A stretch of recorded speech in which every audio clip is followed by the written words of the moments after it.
Welcome to Stories of the Lockdown, a podcast by India Spend and Nicor Associates.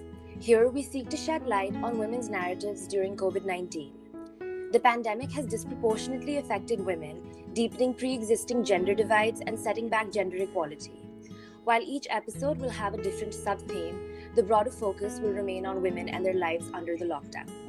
For today's episode, I, Samiha Singh, will be your host. I am joined by Ms. Ayla Bandiki, a PhD student in the Department of Geography at the University of Nevada. She's also a researcher and activist. So thank you so much for joining us, Ayla. Thanks for having me, Samiha. Okay. So at the outset, could you please just introduce yourself and the spaces within which your interest and research work lies? Yes, I am from Hyderabad. I have a master's in development studies from Tata Institute of Social Sciences, and I'm an urban fellow from the Indian Institute for Human Settlements. I have primarily been working in the space of gender-responsive urban planning with a focus on mobility and transportation until now. I have worked in Pune, in Ranchi, Chennai, and Hyderabad. Okay, perfect. Thank you so much for that introduction. So when you talk about mobility restrictions, could you elaborate a little upon what mobility restrictions women do face and how this impacts their workforce participation? Yes, definitely. So let me start out by saying that an extremely important study by the Asian Development Bank actually points out that women turn down better paying jobs if travel conditions to and from that place are unsafe. Women face, according to me, broadly three different kinds of mobility restrictions. First one is physical, which we all understand in terms of access to public transit stops, timing at which a bus or a train comes or does not come, and design of the vehicles and the stops where it's difficult to get into the vehicle because the steps are too high, it's too difficult to hold on while standing in the vehicle, etc. The second point is poverty related. First is because it has been established that women are poorer than the men in each given family. Women cannot afford to spend more money on each trip, and hence they reduce the number of trips they do, or they depend on walking and public transportation. Now, walking and public transit by default are modes that take up more amount of time to get from point A to point B. And women have to spend more time in this transit. So what happens is that because of the double burden of having to work outside the house and the unpaid care work inside, women are already time poor. They do not have time to spend on themselves, on leisure and recreational activities. Added to that, now public transport and walking is taking up more time from their already poor time schedule, making them further time poor. The third point is socio-cultural. So, socio-cultural, again, I think would be two different kinds. One is the stigma on women traveling outside the house in the first place, where we live in a society that values men as breadwinners and women as homemakers. Women need to constantly justify and find a need for them to be in a public space. They either need to be going somewhere or doing some work.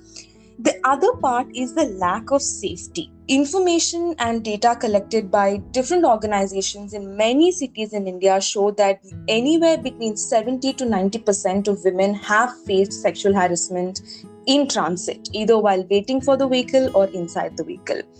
But it's not just the actual experience of harassment, right? Women are constantly afraid that something is going to happen and end up making choices that limit their presence in the public spaces and in public transportation. Another extremely important aspect that we need to talk at this point of time is the impact of COVID. Women in public transportation are being perceived by employers as a COVID risk. My study with domestic workers in Hyderabad has shown that a lot of the domestic workers who come from Dalit Bahujan communities in this city have lost their employment because their employers say, if you are coming in a shared auto, if you are coming in a bus, you are a COVID risk and hence I will not let you work in my house. So mobility and particularly public transportation, is essentially what connects women um, to workforce, to opportunities of employment, education, leisure, and recreation. And we do not yet have a gender responsive mobility planning in our country. All right. I would like to talk about the first dimension that you brought out in mobility restrictions with respect to COVID, especially the physical restrictions that you talked about that women face. Is there any sort of difference in the impact that these restrictions have had in the first and the second wave of the pandemic? Yes, definitely. So with both the first wave and the second wave, the first thing that the governments do is freeze public transportation, right? And the freezing of public transportation actually reflects a very powerful class and gender bias. In the first wave, we saw that a lot of men were actually able to get back to work when the unlockdown started because they had their own bikes, or they at least had cycles. But women couldn't get back to work. They were not able to travel to the factories that they work in. They were not able to travel to the homes that they work in. And they ended up being pushed out of the workforce primarily because of lack of public transportation availability. In the second wave, I think that kind of impact was slightly lesser because more informal modes of transportation had come up and they kind of stayed, especially shared autos, etc. But the concern still remains that in informal modes of transportation, or when women depend on family members to drop them and pick them up, etc., their autonomy in mobility is extremely limited. And I know we are taking one step back and making women dependent on someone else again, which is highly concerning. Yes, that is correct. I would like to touch upon the point that you brought out about the unpaid care burden. And what are the implications of this on female mobility, especially in the time of COVID? Yes, even before COVID, we knew for sure that women were spending more time taking care of things that are happening inside the house than men. And a study by the Azim Premji University actually pointed out that in the state of Karnataka, for example, the proportion of women who spent more than 2 hours a day cooking actually went up from 20% to 62%. And this obviously has an impact on their access to mobility. One way that this happens is because women are responsible for taking care of their husbands and kids and the elderly people at home, they can only leave the house after a certain point of time. For example, after their husbands go to office. And they have to come back home before a certain period of time, before the kids get back from school, or in time for the medicine to be given to elderly people. So essentially what happens is women are traveling during the off-peak hour. This in transport planning basically means that the frequency of public transport is much, much lower. So for us as a daily experience, what happens is if you travel during, say, 8 to 9 a.m. in the morning, there are a large number of buses because that is when the planning people assume that most people are traveling for work. But once it's post 10 o'clock or post 11 o'clock, the number of buses actually reduces quite drastically and the waiting time increases. So what happens is women are essentially waiting longer to get from place to place because they are traveling during the off-peak time. And these mobility restrictions, is there sort of a disproportionate impact on the unorganized sector as compared to the organized sector, in your opinion? Yes, definitely. I think so. If I may, like clubbing the unorganized sector and the informal sector together, we know for a fact that most women are employed in the informal sector in our country. Women's formal workforce participation is quite low.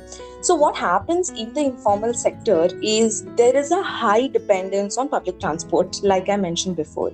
Take, for example, domestic workers or even salespersons in all these malls that we go to for shopping, etc. These people depend on public transportation to get to their work. But there's another group of people that we're completely missing out, where mobility itself is their livelihood. livelihood. For example, vegetable vendors or a lot of women who work in the urban clapped kind of a gig economy platforms. These mobility restrictions essentially ensure that these people do not have any income during the time that these restrictions are in place. What also happens is that women have very different travel patterns. An extremely important concept we need to understand is trip chaining, which kind of goes back to the previous question. Because of the unpaid care work that women have to do, what they end up doing is go to work, and while coming back they have to pick up the kids from school, or they have to buy vegetables on the way, or they have to get medicines for somebody in the house. This essentially means that they're trip chaining. They are taking multiple shorter trips to get to the same destination. So even not being able to do that is also going to limit women in the role that they kind of have to play. As one of the very interesting observations I've had in working with women in the working class is that in household division of expenditures, it's women's income that goes towards children's education and healthcare of the family.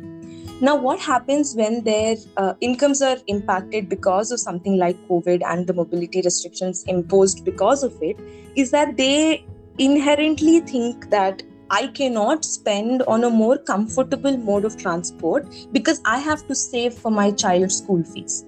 And they end up taking a cheaper, more time-taking mode of transportation, which adds to their time poverty again. And it becomes a vicious cycle, so on and so forth.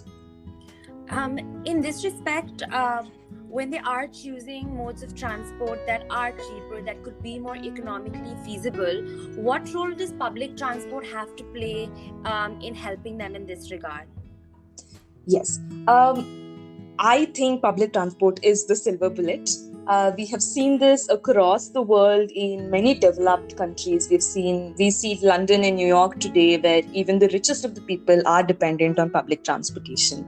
But in India, 84% of women are already doing their work trips on public transportation. But unfortunately, our public transport data is not very robust. We only have data for non-agricultural workers who are working outside the house and do point-to-point travel.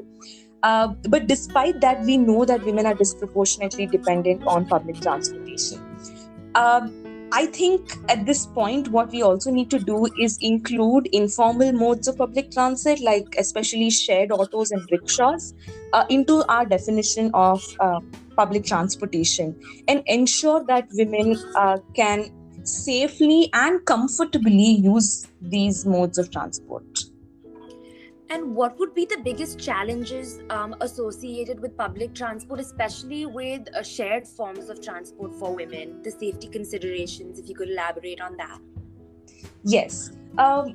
So definitely personal safety in terms of protection from harassment is an extremely important concern that women have. There is definitely a concern of losing things or getting robbed on the roads, which everybody has. But sexual harassment is a very, very gendered issue. And lack of sensitivity is something that, becomes an even bigger concern.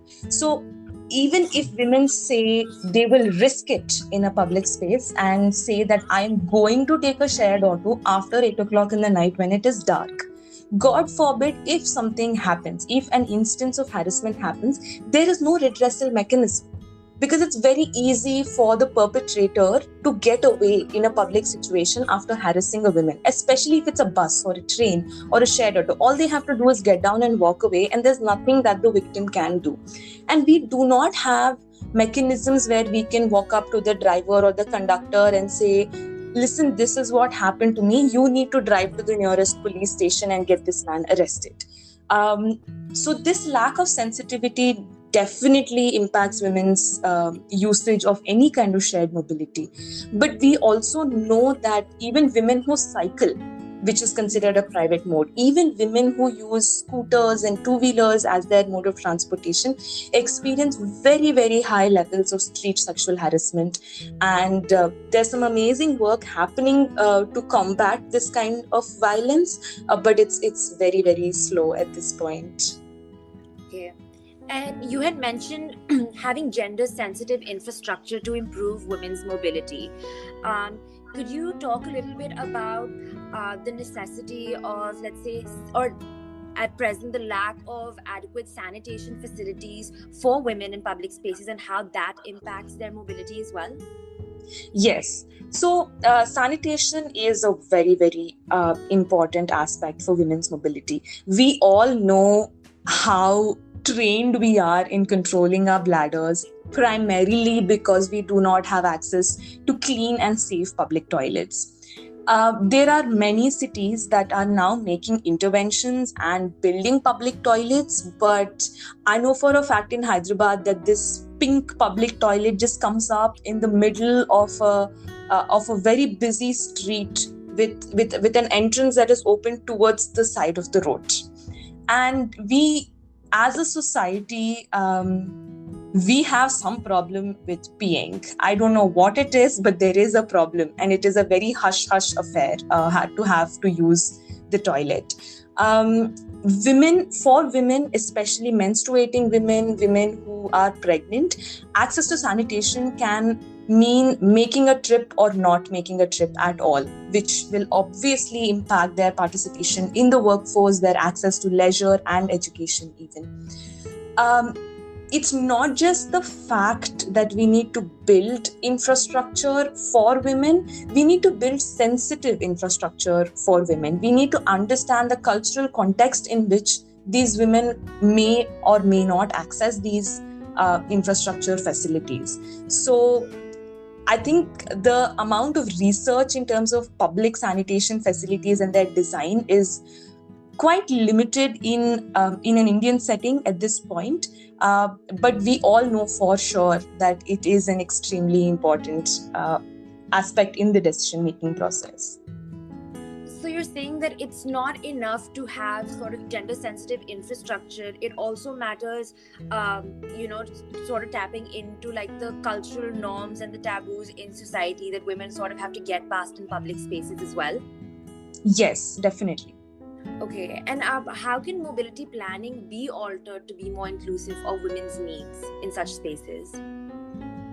Yes, I think this is a very important question that is being discussed and debated and improved upon. And any answer that I might give to this is going to be very limited because it is the answer to this is growing. And this is my PhD question, so I'm going to have a lot more to say about this later. But in terms of planning, there are very simple steps that we can take that actually can have a very big impact on people. So for example, I was doing a project on how to mitigate the negative impacts of COVID on women, and I realized that the solutions are something as simple as having a free cycles for women program in urban areas, which will enable women to have their own mode of private transportation and to actually say that, this is my city and I'm going to be out there and I'm going to, assert my right to it. Maintaining safety and hygiene in public transportation becomes an extremely important aspect for women.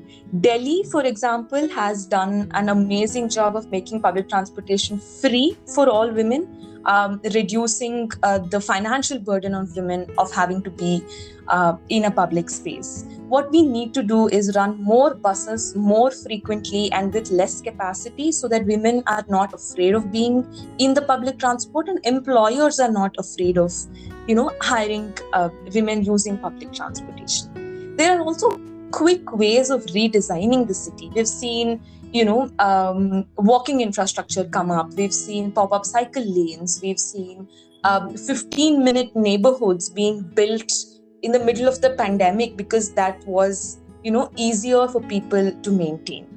But in the larger context, we need to break this idea of center periphery travel during peak hours. That is what men in the formal economy are doing. That is not what all people in the city are doing. We need to change funding priorities, and we need to start building infrastructure like the bus rapid transit instead of flyovers.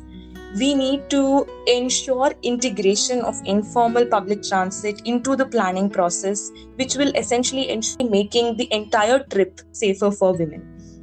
One thing that I've always noticed is that there is a lack of coordination between different departments. So the planning department makes some decision, but the police are not informed about it. And when it comes to implementation, there is a clash. So there is a need to also include the traffic and law and order police, the sanitation people, the municipal corporation. There is an urgent need for interdepartmental collaboration in planning. And all of this sounds like, it doesn't sound like a woman's issue, but at the end of the day, public transportation planning in cities is a woman's issue, and all improvements to women's access to public transit will result in a better and improved transit system in general, which will help everybody.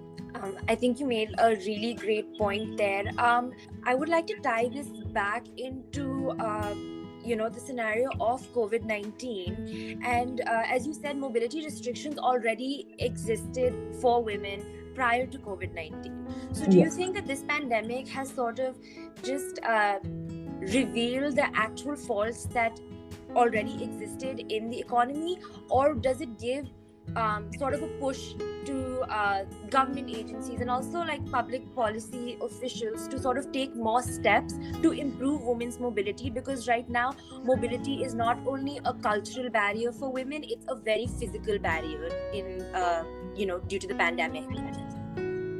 Yes, definitely. I think the pandemic has done this across like sectors and departments and fields where it exposed how many ways we've broken down.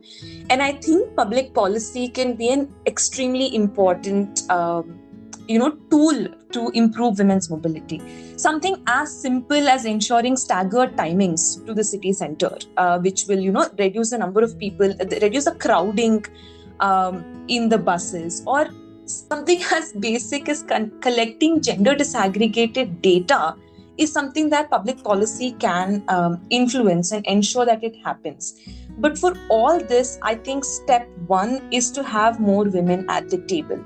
More often than not, planning departments are full of men. Planners are mostly men. And I'm, of course, not saying that men cannot be feminist or that men cannot understand women's issues. But it's extremely important to have women at the table, because concerns that are overlooked or not understood by people who do not experience them can be reflected in the public policy as well. Gender sensitization has to be made mandatory for all levels of people, from the ministers to the bus drivers and conductors. Responding to instances of harassment, responding to instances of invisibilization of women's struggle has to be highlighted, and they have to be sensitized to this. Again, funding priorities are, of course, defined by public policy, and I think it's very important to change these funding priorities towards public transportation and safe walking infrastructure. An innovative idea that came up recently is to create a safety cell at the city level, which is headed by a very senior IAS officer, or preferably the chief minister themselves, so that it ensures cross-departmental collaboration to ensure women's safety across transport, walking, sanitation, etc., etc. But I think one of the issues that we completely miss out on while talking about transportation and transportation planning is the health and safety of transportation workers. The state I am from, Telangana, has a very high number of women bus conductors. And as recently as 2019, they had to go on strike demanding toilets for themselves to use. So these people, these transit workers, are essentially the face of comfort that women can get if something happens, or if I have to ask a question of where to get down to in order to reach to a certain point, it is these transit workers that I will reach out to. And if these people are overworked or underpaid, it obviously has an impact on how the entire operation is run. Another idea that my city came up with is the idea of request stops, which basically says that women can hail or stop a bus anywhere on the road at 7 after 7:30 in the night, so that they don't have to walk a very long distance from the transit stop to their final destination. So all of these probably seem like small interventions, but at the public policy level, they can have a huge impact on women's access to transportation and ultimately women's empowerment in general. No, definitely. I totally agree with you. I think that the recent developments that have taken place in, Telangana with, as you said, women being able to stop and hail bus rides during the night time is a small step that should be replicated across the country to improve women's safety and encourage them to be out in public spaces. I think that this session has been extremely insightful. Thank you so much for taking the time to speak with us today. And it's really fascinating and very intriguing to see the intersection of mobility, urban spaces through a gendered lens, and just the challenges that women are facing even before the lockdown. And I think when we talk about COVID, a lot of the times people talk about the job losses, the income losses, but mobility, and especially mobility restrictions, is a topic that affects people so fundamentally on a daily basis, but it's not really a topic that I feel like has been spoken about a lot. So thank you so much for shedding light on that topic. Definitely. Thank you so much for having me. And this is a topic, I think women's mobility and safety in mobility got highlighted in 2012 with the Nirbhaya case in Delhi. But I think there is a lack of understanding on how these improvements can actually be done. And there are a lot of organizations, for example, Safety Pin, Urban Catalyst, City Sabha, and maybe Delhi campaign that are talking a lot about action points, what we can do today, tomorrow, and a week from now that will actually improve women's mobility and access to workforce. And I'm very optimistic and hopeful that we will see better, safer, and more comfortable cities for women in our country soon. No, I hope so too. I believe our listeners will also find this extremely informative and enlightening. With that, we come to the end of this episode. If you want to learn more about Ayla's work, you can reach out to her on Instagram. Her handle is Ayla Bandigi. And if you like the podcast, then do share it with others and subscribe to never miss an episode. Thank you so much for listening.